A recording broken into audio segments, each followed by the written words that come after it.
terms of the story we told, there's two sides to the story. There's very much the public face of Hansie that everybody knows. Hansie the hero, Hansie the cricket legend, the captain. And then there's also the personal Hansie, which very few people actually do know about. And I think that's really the story we're telling here. Because Morné works with us in any case, he was able to start on the movie about 8 months before the movie, before we principal photography. So as an editor, he had as much say in the screenplay as anyone else, which is a unique situation. It doesn't always happen. I think a lot of times editors don't have that luxury. You know, you get the footage and you start telling the story from that point. And maybe a lot of editors actually prefer not to be involved in that part of the process. But for me, it was, you know, it was really a wonderful thing to be able to be there while the script was still being worked on. There's a few scenes where perhaps I had direct influence in terms of ideas for scenes that ultimately made it into the movie, and that was awesome. For example, the character of the little boy was kind of a composite character that France and I came up with. You know, I said it would be great to have a character that represents the South African public, or the public in general. Hansie, come and meet your greatest fan. And in France, took it one step further and said, well, maybe it should be a little black boy.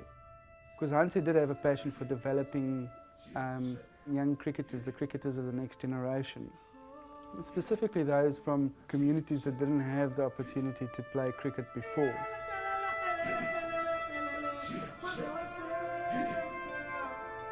Relationships was a key thing in terms of the core team that worked on this movie.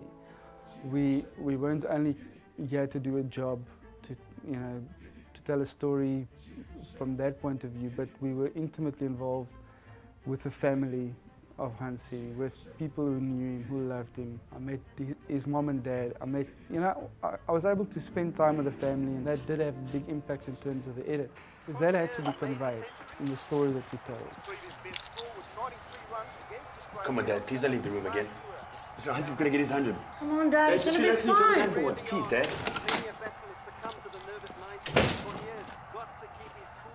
Travelling along with the production really had an impact. I mean, I could have sat in Cape Town and the footage could have been shipped to me very quickly and very easily and wouldn't have had a big impact in terms of our workflow.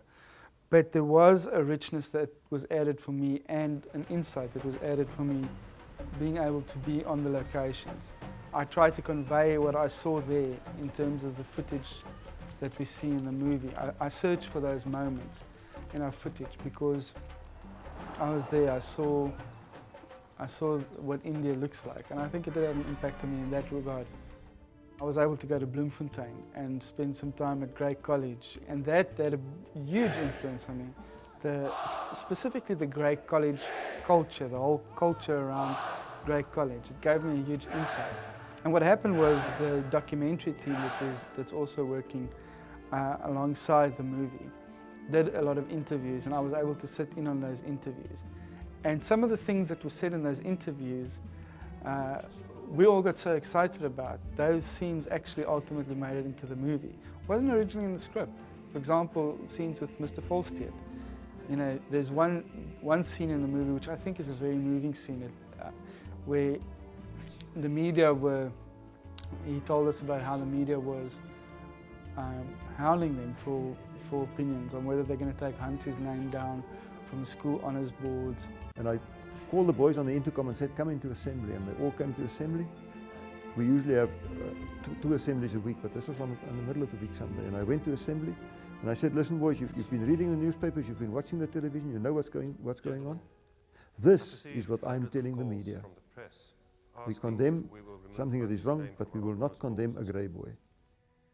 I told them that we condemn the act, but we will never condemn Hansie. And I turned around to walk out the door. And as I touched the handle, I heard a noise and I looked back, and the whole school rose. They all stood up, the matrics first, at the back of the hall, and all the boys in the schools in the hall stood up, and they started singing, Hansie is our hero, we shall not be moved. And I came in here and I phoned Hansie and I said, Hans, I wish you had been here. This is what I said, and this is how the boys reacted. That scene made it into the movie, you know, so it had an impact. It had an impact on me in terms of the editing as well, definitely. We had to try and capture that great college. People, when they go to see the movie, will have an expectation to see all the events of Hansie's life. The real story is the inner journey of Hansie. And I think that comes through in the story that we've told and in the edit. In the Elangeni scene, which is the scene where Hansie speaks to his dad, he'd been accused of being involved with Indian bookmakers. And he gets his phone call from his dad, and he says to his dad, "Don't worry, it's all lies, it's not true, I haven't been involved in anything." And his dad lowers the phone. This really happened, this actually happened. But his dad didn't switch the phone off. And Hansie overheard his dad saying, "I don't know, but I don't think he's telling us the truth." And what that did to Hansie, the turmoil it started creating in Hansie, is he realized that he's being exposed. You know, that inner self that he was trying to hide was being exposed. And he had to make a decision whether to come clean or not. That was a very difficult decision to make. Very difficult, because there was a great cost involved in that too. He would lose everything. People would get hurt. And we had to show that. How do we show that? I got the idea of starting to bring in flashbacks, which I was nervous about doing because it's a risky device if not used correctly. But I think it works well for that scene. You start seeing flashbacks from Hansie's life. People that said, "I see greatness in you." You know, the convention was used to be able to communicate what was Hansie's inner journey. There was a struggle going on. And ultimately, there was a cost involved in the decision he was going to make. I think Hansie was maybe criticized more harshly because he was a Christian. He was so publicly Christian.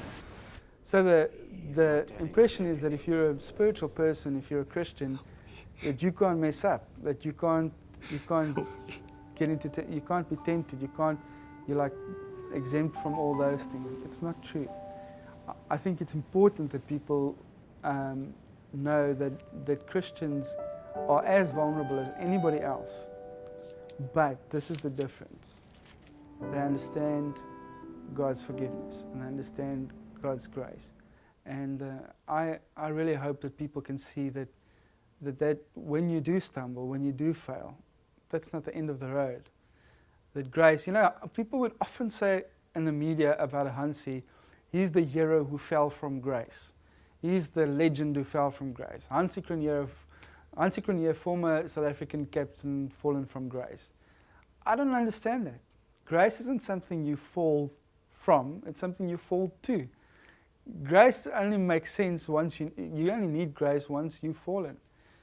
And that's what I think this story for me ultimately, if I had to use one word, I would say it's grace.